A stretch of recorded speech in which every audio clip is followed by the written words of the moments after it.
My name is Lily Morsey, and I'm the database content specialist for Purdue Extension. So today I'm going to go through the basics of Mailchimp and kind of how you can get started in it and what it might be able to do for you. So to get started, I'm going to go through some of the pricing plans that they have for you. So there's 4 different options. The first being free, and then you can go, it goes up from there. So there's $9.99 a month, $14.99 a month, and $299 a month. So they definitely range in prices. I would say that most of them are very affordable. And then also this link down here at the bottom, I can share this in the chat later, and it directs you to a way that you can get a discount for your nonprofit.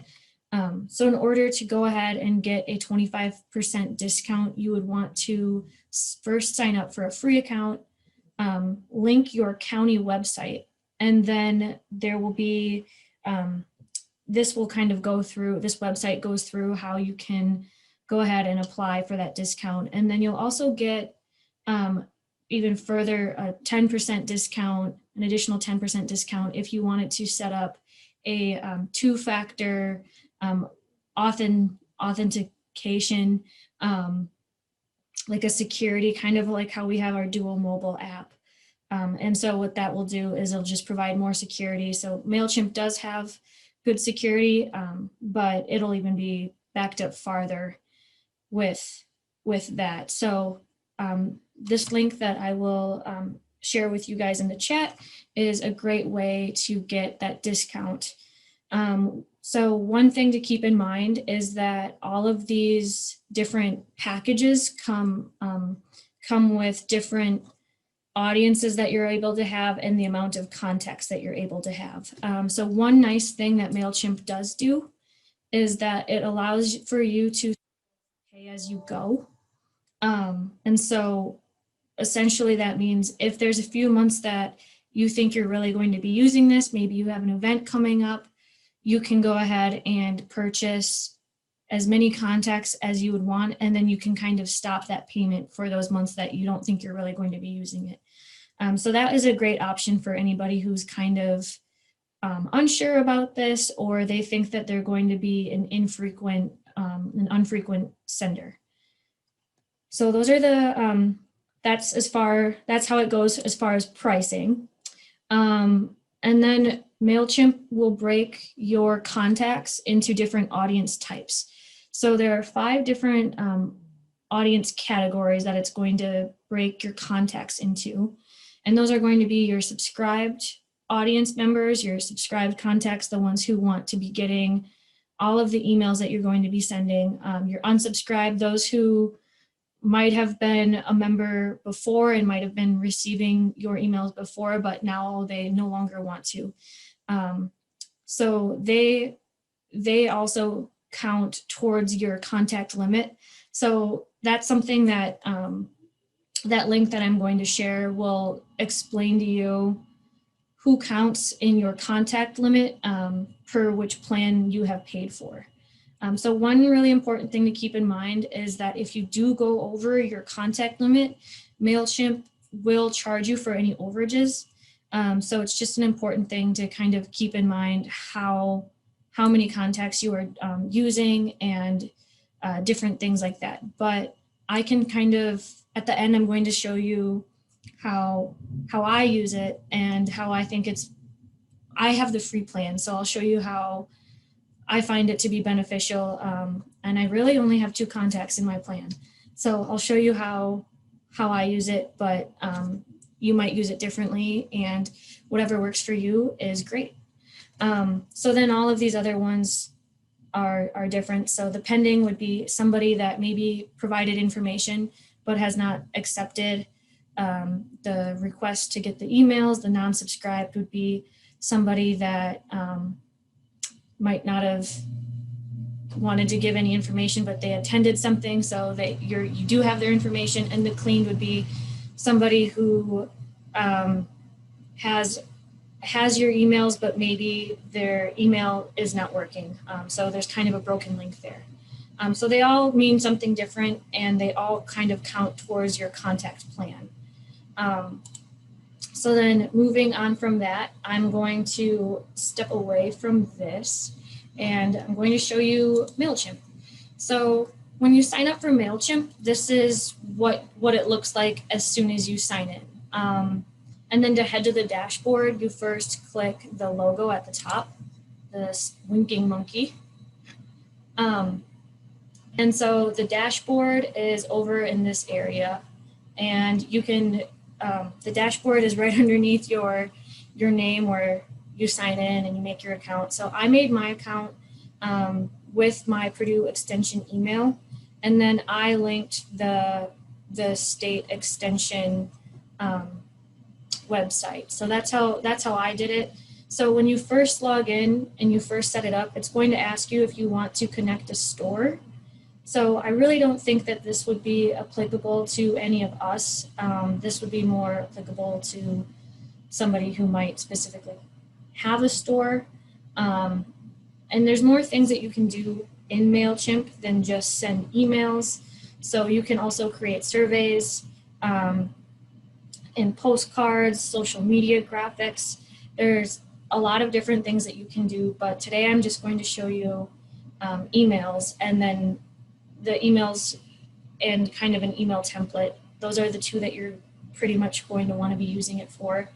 And I'll get going with all of that. So in order to kind of head over to your dashboard, everything is over at the left-hand side, and you click your audience, the audience tab. And then here is where you can see, as soon as you're in here, it'll show you different statistics and analytics. So if I, upload 30 or more audience members in the next few days, it'll give me charts and graphs of what it's looking like. If I do go ahead and add more contacts into my Mailchimp, it will show me how people are responding. If anybody is messaging me through the emails that I'm sending through Mailchimp. So it really does break things down into a really good data measurement tool. So that's another great thing that Mailchimp does do for you right off the bat, built in. So in order to get started and import your contacts, you would head over to the audience and then all contacts. And then you would just click this add contacts button right over here, and then import contacts. And what I did was I uploaded a file. So I just clicked this continue to upload button, and then I went straight to my Excel and I punched in, name, first name, last name, email, phone, and then all of the information that I did have.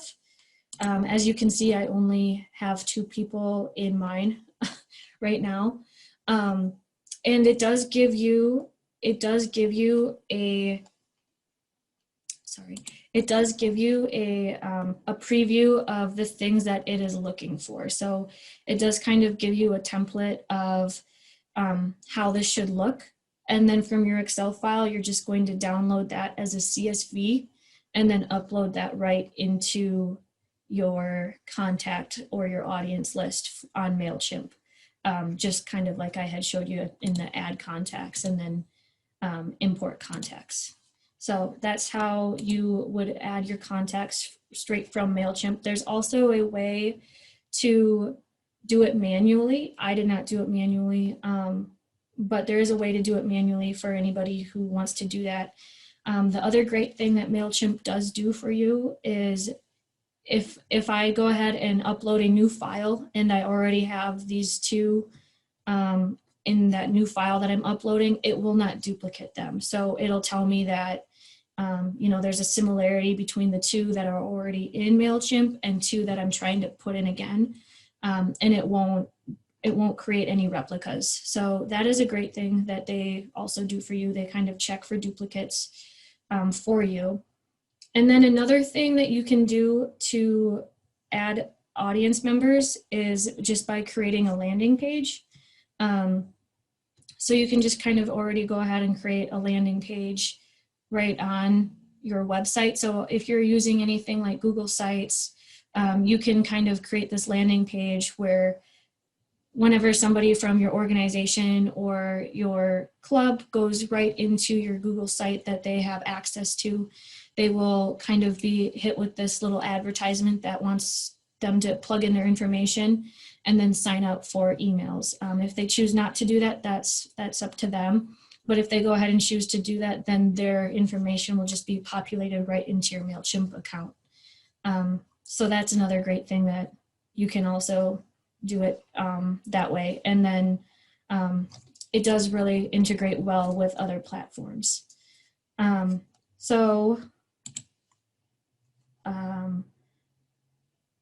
Sorry, I was reading my notes as I go.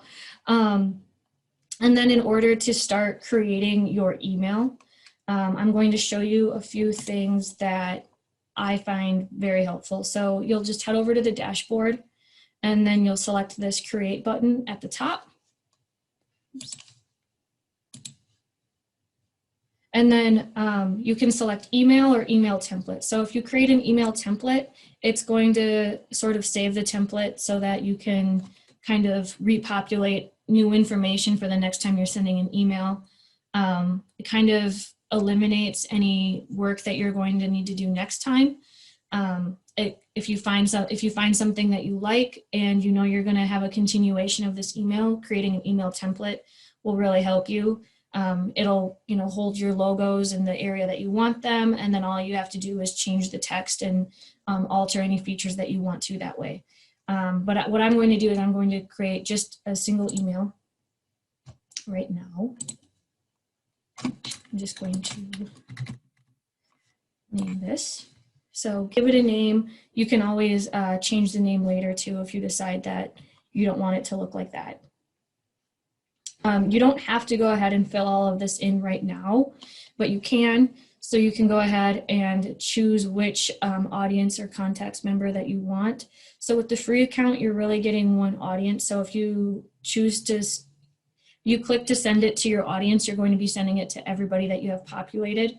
Whereas with some of the other paid accounts, you're going to be getting, you can have different groups. So you can just select a few groups, or you'll have to go in through all of your contacts and select who you want to be sending it to. And then just like any other email, you be putting your from and then your subject. But you can also just skip that if you want to.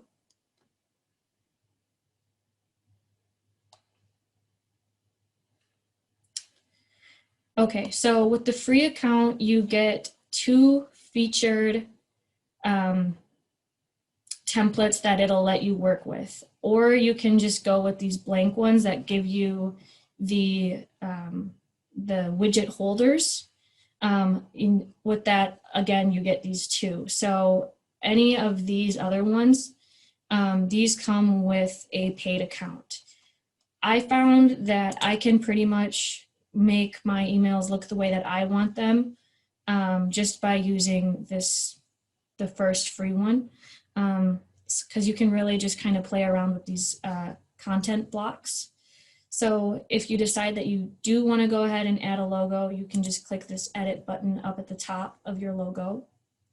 And then you can either click this creative assistant or you can just go ahead and replace the logo. So these are images that I uploaded on my own. I either found them on Google or I found them on Canva, which I was in earlier, and I'll kind of show you how I did all of that. Or you can just go ahead and upload your own logo, and then you'll click it and you will select insert. But for right now, I'm just going to select this one. Oops, I only need one. Okay, so I put the Purdue logo right up there, and I decided that I don't want this showcase your products. So if I want to go ahead and get rid of this content block, I can just select the delete block, and it'll make sure, it wants to make sure that you're positive you want to delete it. So you again, select delete. Or if you are deleting a lot of these content blocks and you're kind of tired of seeing this message, you'll just hold down the Alt key and you'll select delete. And then it won't ask you. And so then you can upload a picture here, or if you decide that you really don't want to have a picture here, you can click this and decide. Oops, sorry. So you can click this and you can decide that you want to add a picture. You can also decide, later on that you want to delete it. Maybe you want to add text. You can go ahead and do different things in terms of that. This button is something that I've really enjoyed. I like using it to link. Specifically, I've done the digest, the weekly digest that reminds everybody to go, check out the hub. And so I use this button, which is just a great way to, anybody who reads it from the email can just click the button and it'll take them right to the hub.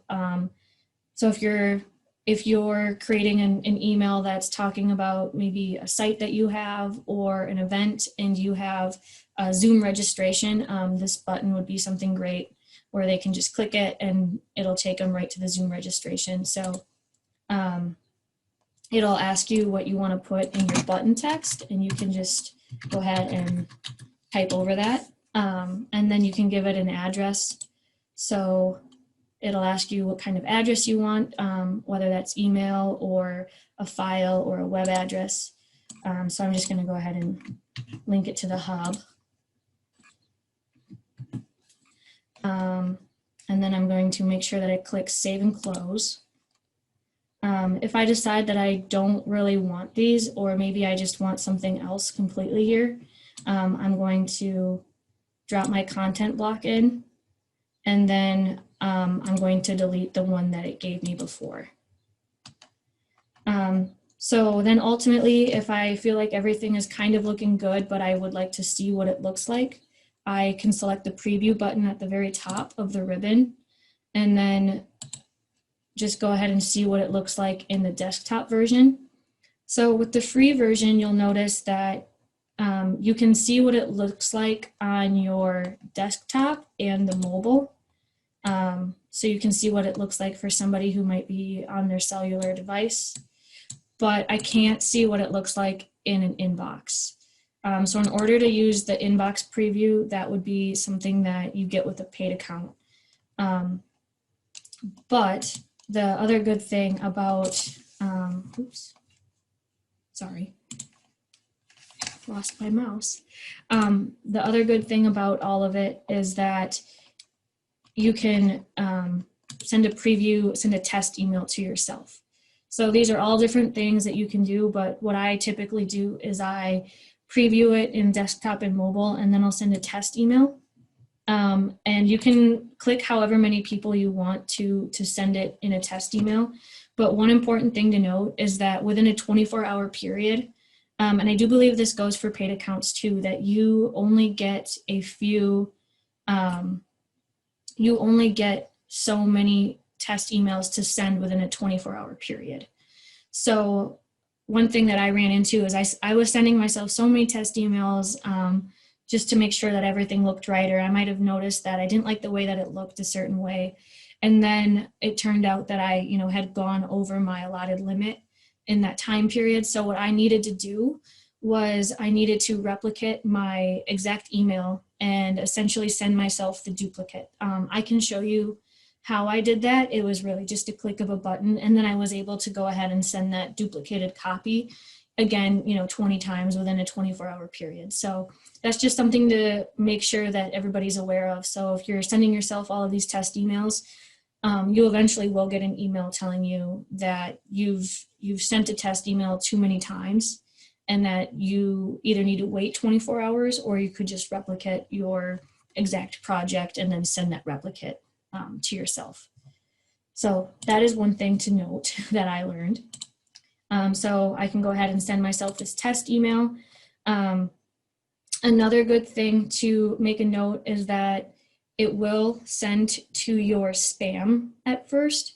So you're going to have to go in and release that and make sure that it lets Mailchimp know that it's okay to view it. And then it takes a couple minutes to go ahead and get it into your email. But that's how I like to view all of that. And then the other thing that I did want to kind of touch on is that when you are going ahead and creating this, when you first log in, it's going to ask you if you would like the new version of Mailchimp, or if you kind of want to go with the classic version. So the newer version that Mailchimp does have is that it's not compatible with all email platforms, and I found it not to be compatible with Outlook. So I specifically really do like the button feature. And when I had sent myself a test email with the new email, or when I sent myself a test email with the new feature through Mailchimp, nothing was working. So everything was kind of looking funky, and it didn't look the way that it looked in the preview. But I'm going to go ahead and pull up that email so I can show you what it looks like. Oops. Okay.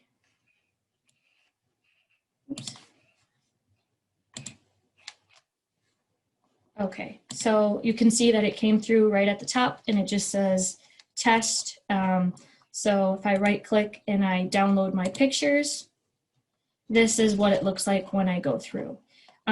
So with the free version of Mailchimp, you'll see that it puts this banner at the bottom.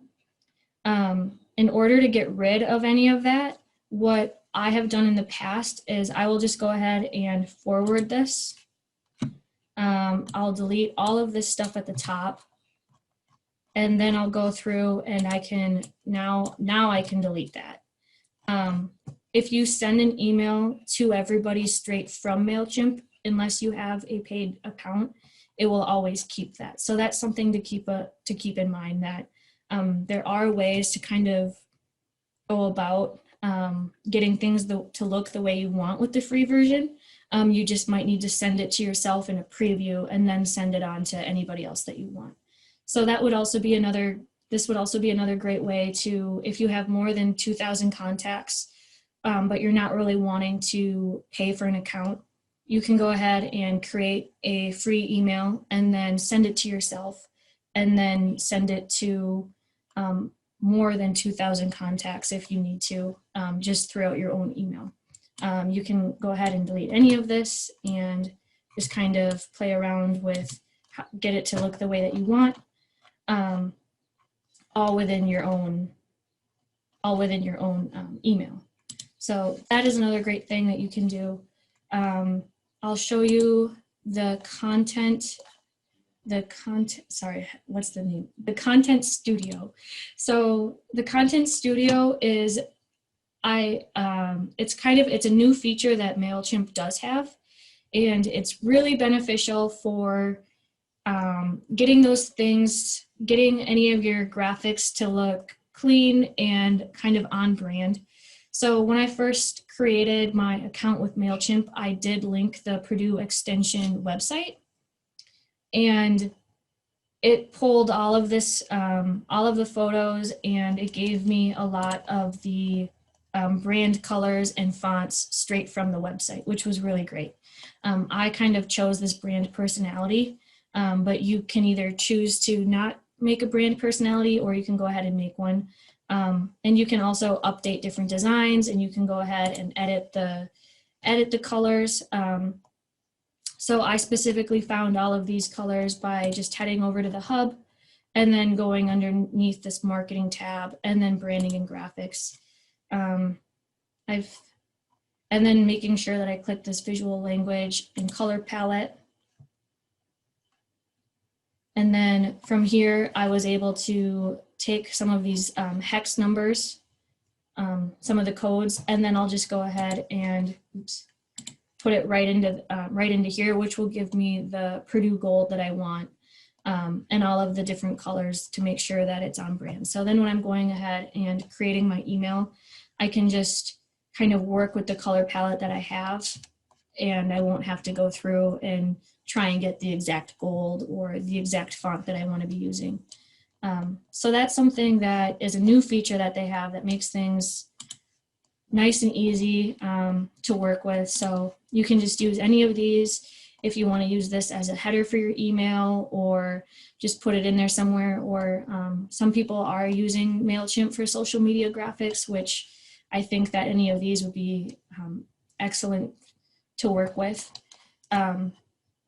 So that in itself is really beneficial. But one thing that I did notice with Mailchimp when I'm creating an email is I'll go back, I'll show you, first I'm going to show you kind of how you can get back to the emails that you might have created or the campaigns that you created after you've worked with them. And once you get back in, it looks like you can't see them, but they are there. So I'm going to, in order to get back to any emails that you've been working on or you've sent in the past, you'll just head over to your dashboard and then click this campaigns button over at the left. And then now I can see all of these campaigns or emails that I've been working on. And then I can go through and just continue working on them from that page that I was just on. You can also edit them, or I'm going to show you how I replicate them. So this was the first weekly reminder that I had been working on, the one that reminds everybody to go ahead and visit the hub. And I had sent it to myself probably 20 times within 24 hours. And then it told me that I couldn't send it to myself anymore, but I needed to.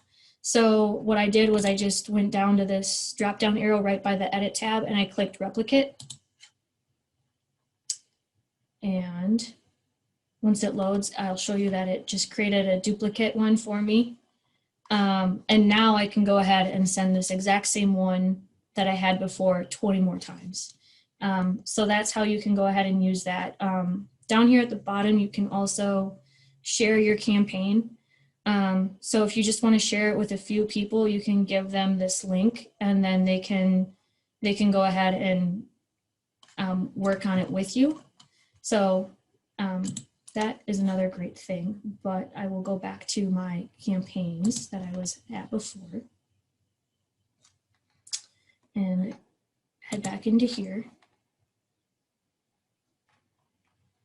Okay, so I'm going to continue working on this one that I had kind of plugged in some different information in.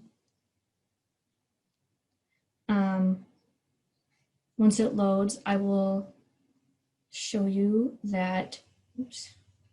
Okay, so one thing that I found is that I can put in a picture.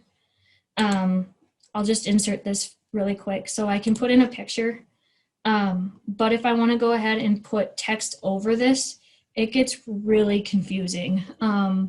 That is probably the one downside of Mailchimp, is that when you go ahead and try to put text over this, it either you can't move the text or you can't put the text over.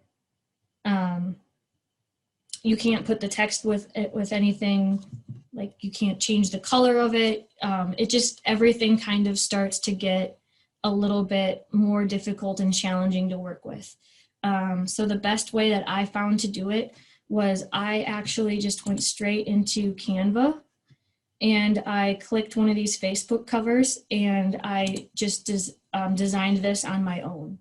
So I uploaded a photo. I don't know if anybody's been to the Canva webinar, or if you have worked with Canva in the past, you can upload a picture to Canva and then I just put all of this text over it. And then in order to download it, I went ahead and made sure that I saved it as a JPEG. Saved it to my own computer and then went back into Mailchimp and then uploaded it just by going to the content block, and then I can upload it right here. And then just going ahead and uploading the picture that I wanted. So I'll just pick a picture. And then it'll tell you too if it thinks that your picture is too big of a size or if it thinks that it's not going to work. So a good rule of thumb is that if Mailchimp seems to be taking a long time to load to get your photo into there, it probably isn't going to work out when you try and send that test email to yourself. So just making sure that you're using specifically a JPEG is a good one to upload because it keeps it a small file size. Try to stay away from screenshots. That'll probably make your image look a little bit more blurry. And then you can go ahead and link your social channels down here at the bottom, which is really great. So you can, I did in the past, specifically to the one in the hub, I had it linked to the Purdue website, or the Purdue Extension website, the Purdue Extension Facebook, our Twitter, and I think a few other things down here, which was really nice in case anybody wanted to go visit our social channels just straight from that email. And it's another good way to kind of market anything that you're sending an email and promoting. So that is what my Mailchimp basics really tutorial looks like. Once again, you can always check at your dashboard to see any subscribers that you have. It'll also tell you if you do have a landing page, kind of who's stepped in from the landing page, and anything like that. So I'll go ahead and share the original link that I had and give you, share the link that I have of this one up here about how to get it for a discount. I'll go ahead and share this, which kind of gives a little bit instruction of how to create a landing page, what landing pages are, and kind of how to integrate those into your personal website. And then this is where I find on the hub all the time of the specific fonts that I like to use, logos, and colors. So I'll go ahead and get those into the chat. Are there any questions at this time?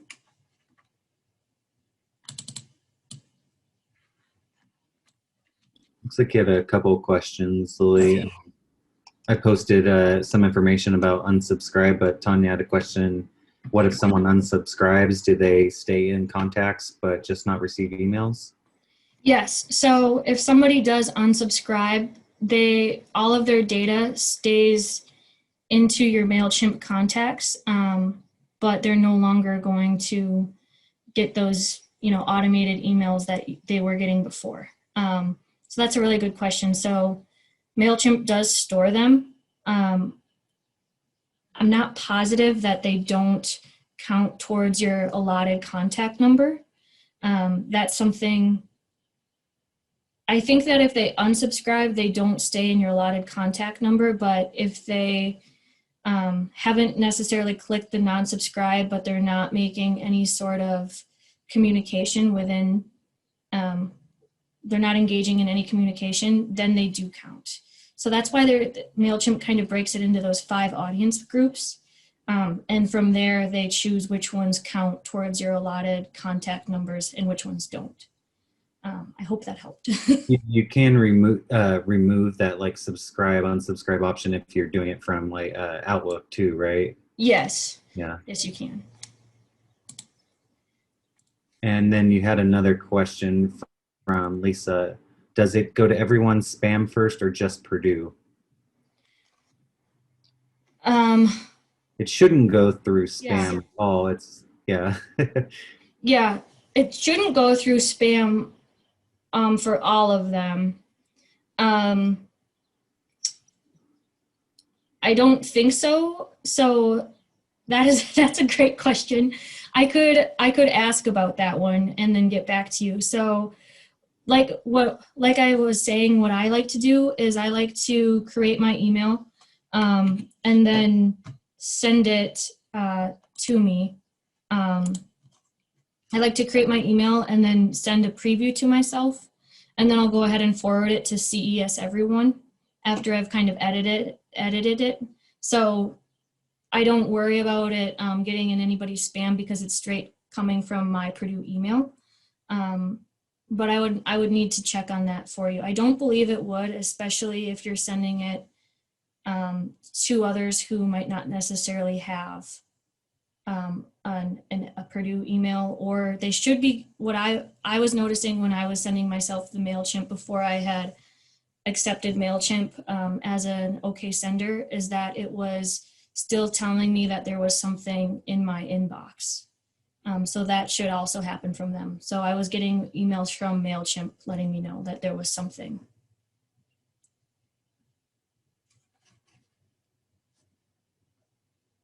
Okay.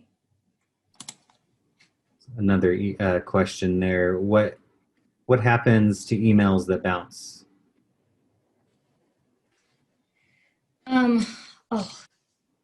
If they, as in like, will they count, or I guess I'm a little bit confused about the question. Basically, they were undelivered, right? If they bounced, Yeah. those are ones that maybe you want to make sure that the email address isn't incorrect, or Yeah. So those are the ones that, sorry, MailChimp describes as pending. So MailChimp will only, I believe MailChimp lets you know that that contact is pending, because it'll tell you that it'll say pending underneath it. It gives everybody it'll tell you what each contact is by saying subscribed, unsubscribed, and putting everybody into these categories for you. So if it bounces, it will say that contact is pending, and that would mean that that person's email is probably incorrect or broken, or something about that contact information is incorrect. So anybody that says pending, those are the emails that are going to bounce.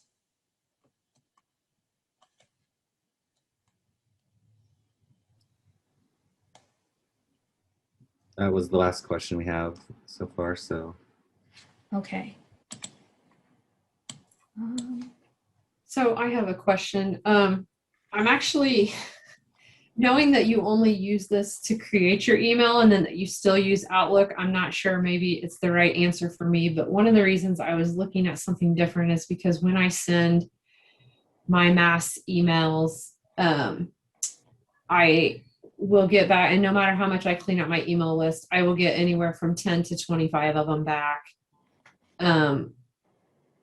And several of those, many of those are because the receiver's mail server has flagged it as spam, right? Because it came through as a bulk email or somehow recognize that. So will using software like this overcome that?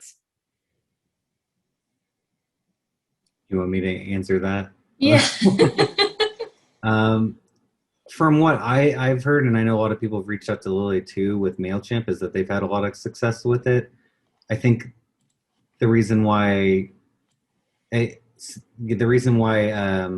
think maybe if it isn't the free account, you might have more success, like if you do have the paid account. But I think there's a lot of different things that could cause it to flag through produce security. So if there's an attachment, certain images, things like that, it's really hard to pinpoint the exact reason why it might go into like the Cisco spam filter. Now, if it's being sent to like a Gmail or something else from MailChimp, you're probably going to have no issues. But there is some Purdue things there. Well, and maybe I could be misinterpreting what I'm receiving, but the way I interpret it is it's the receiver's mail server that's sending it back to me. If you get it bounced back, like unsent. And it's not necessarily, and it's not because the email is incorrect, because this can happen with different emails, with different contacts every time. But typically it's larger organizations who probably have a more secure system, and it'll say like, this has been detected as spam and has been rejected, whatever, something like that. Does that happen to you often, or? Yeah, every time. But it's not always the same ones. And every month I go through and I clean up my list, and it's just so time consuming. So I'm trying to figure out a better Not just Purdue. And that's when you're sending it from Outlook to Purdue? Yes. That's interesting, because I mean, Purdue should be like on their white list, or on most places it shouldn't be an issue sending something out from Purdue, but it's hard to say, depending on what those organizations are, why they're blacklisting that email and sending it back to you. without knowing like what their security protocols are for those different organizations. So Well, right. And it's not the same ones every time, and it won't necessarily be every single person at that organization either. So I don't know like what I'm doing. I guess I just wanted to know if using some sort of mail service would overcome that, or if it's going to be kind of the same red flags. it's hard to say. Yeah. I mean, it's always worth trying that you might, like I said, I've heard people say they've had good luck with Mailchimp, but I guess it depends on who you're sending it to. And you could still run into those same types of issues. That's something that Lily and I can discuss and maybe see if there's some more information from ITAP and that we could kind of put together for everybody. Because I think that those types of tips, like what can I do to maybe avoid spam filters, is something a lot of people would be interested in, would be very helpful. Yeah. Yeah, I was having trouble at first when I would send myself an email from Mailchimp. So that's when I started sending it straight to my personal email and to my Purdue email. And then I had to go through on both email platforms and release it from spam. So that's how I combated it, but I have heard from other users too that they're running into that issue. So that would be something to check out. Yeah. I did put in the chat, the first link is the link that you can go to get that discount. So I believe it's a 25% discount with an additional 10% discount. And that's for your nonprofit. So once again, you'll first need to sign up with a free account, and then you'll link your county's website, and the link from there will explain kind of who to talk to, and it'll give you a help center of how they're going to go ahead and get it all set up that way. I haven't done that yet, so I've just been using the free account. I've found that I can do things with the free account, but I'm also really hosting all of my contacts within my Outlook email. So it's all in kind of how you want to go ahead and do that.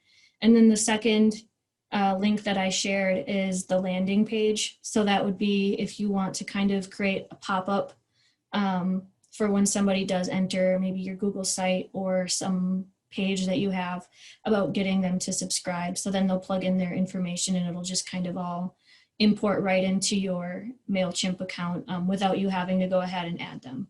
So it's kind of a way for them to opt in themselves and become subscribers. So those are the two things that I shared. And then again, I did go ahead and find the logos and the colors that I wanted to import on Mailchimp just from the hub and under the marketing tab. That's where I always find all of the colors and just put that right into the content editor, and it pulls all of that in for you anytime you go ahead and make an email. So those are the best things that I found when I'm working with Mailchimp. And if there are any further questions, I can take them now. Otherwise, I guess I give everybody 10 minutes back of their time. Thanks, Lily. Thank you.